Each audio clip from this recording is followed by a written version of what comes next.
أعوذ بالله من الشيطان الرجيم.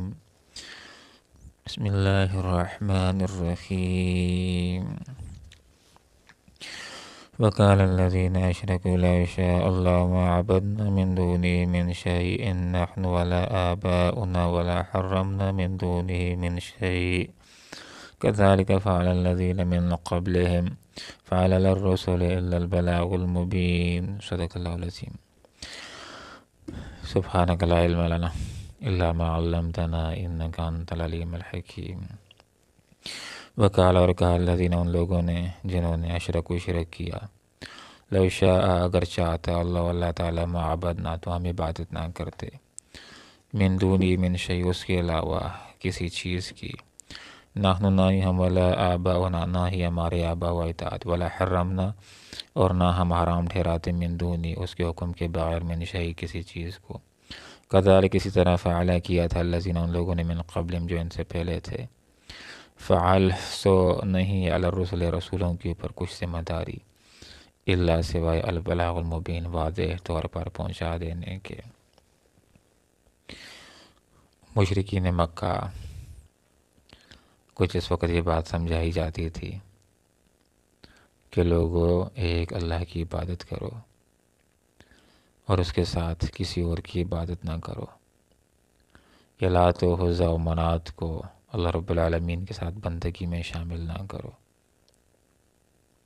اور دوسرا کفار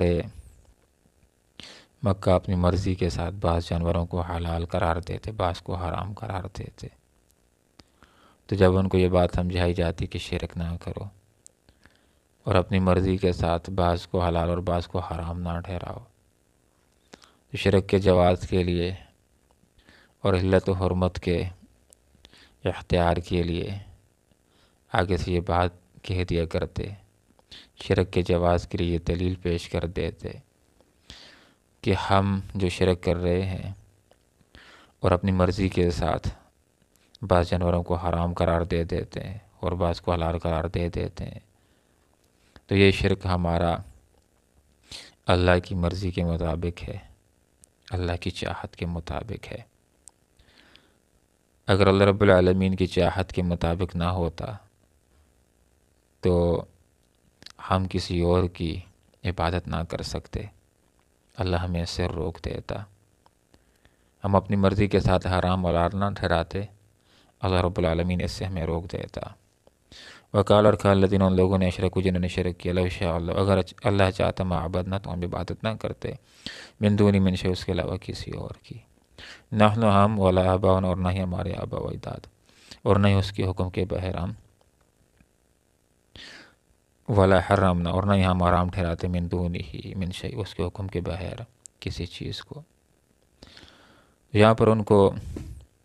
یہ بات سمجھا دی گئی کہ تمہارا جو یہ کہنا ہے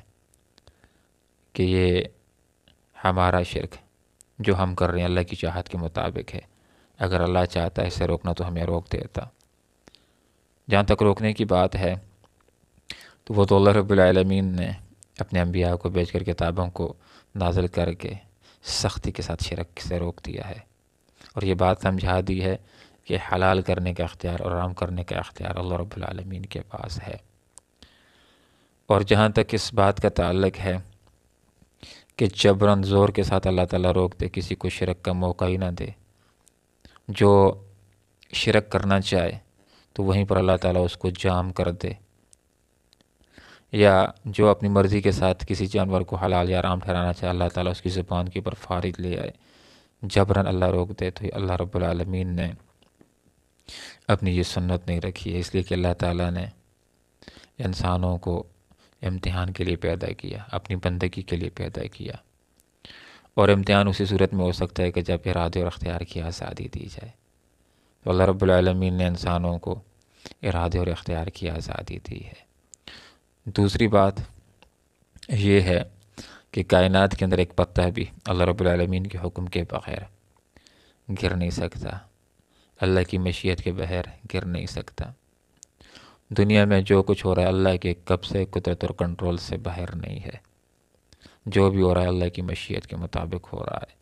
لیکن ضروری نہیں کہ ہر کام کو اللہ کی رضا بھی شامل ہو۔ اب غور کیجئے، ایک آدمی کہ جو مسجد کو نماز پڑھنے کے لیے جا رہا ہے، یہ کام بھی اللہ کی مشیت کے مطابق ہے، اور اس کام کو اللہ کی رضا بھی شامل ہے۔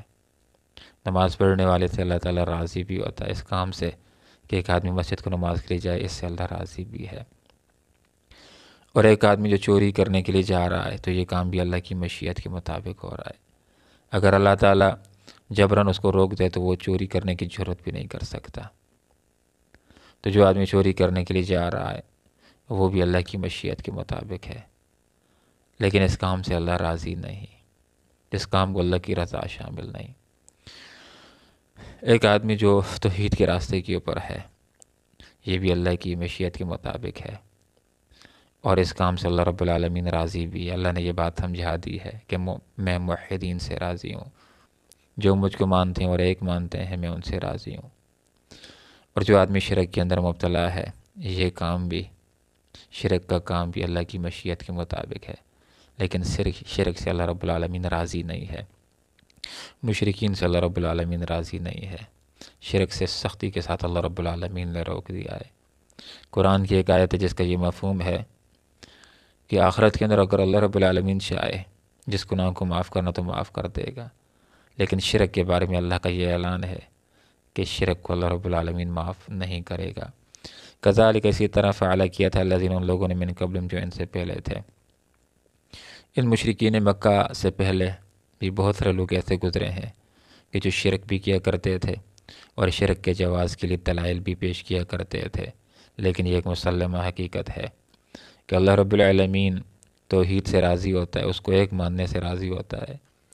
اور اللہ تعالیٰ نے شرک سے سختی کے ساتھ روک رکھا ہے کہ کوئی اس کے ساتھ اور بندگیوں کو شامل کرے، لات و عزا و منات کو اس کی بندگی میں شامل کرے، اس سے اللہ راضی نہیں ہے۔ اللہ تعالیٰ نے شرک سے منع کیا۔ فحل سو نہیں اللہ رسولوں کے اوپر کوئی ذمہ داری الا البلاغ المبین، سوائے واضح طور پر پہنچا دینے کے۔ تو انبیاء نے تو واضح طور پر لوگوں تک اللہ کا یہ پیغام پہنچا دیا کہ لوگوں، اللہ رب العالمین نے تمہیں سختی سے روک دیا ہے شرک کرنے سے، لوگوں اللہ تعالیٰ نے تمہیں سختی کے ساتھ روک دیا ہے اپنی مرضی کے ساتھ چیزوں کو حرام ٹھہرانے سے اور حلال ٹھہرانے سے۔ لوگوں، توحید سے اللہ راضی ہوتا ہے۔ انبیاء نے واضح طور پر بتلا دیا ہے کہ لوگوں اللہ کو مان لو، ایک مان لو، اس کے ساتھ کسی اور کو بندگی میں شامل نہ کرو، اللہ تعالیٰ توحید سے راضی ہوتا ہے۔ اللہ رب العالمین سے دعا کرتے ہیں کہ اللہ تعالیٰ ہمیں قرآن و سنت کو سمجھنے کی توفیق عطا فرمائے، اللہ تعالیٰ توحید کے اوپر ہمیں استقامت نصیب فرمائے، ہر طرح کے شرک سے اللہ تعالیٰ بچنے کی توفیق عطا فرمائے، اللہ تعالیٰ نیک راستے کے اوپر چلتے رہنے کی، موت تک چلتے رہنے کی، اسی توحید کے اوپر موت تک استقامت نصیب فرمائے، آمین۔ وآخر دعوانا ان الحمدللہ رب العالمین۔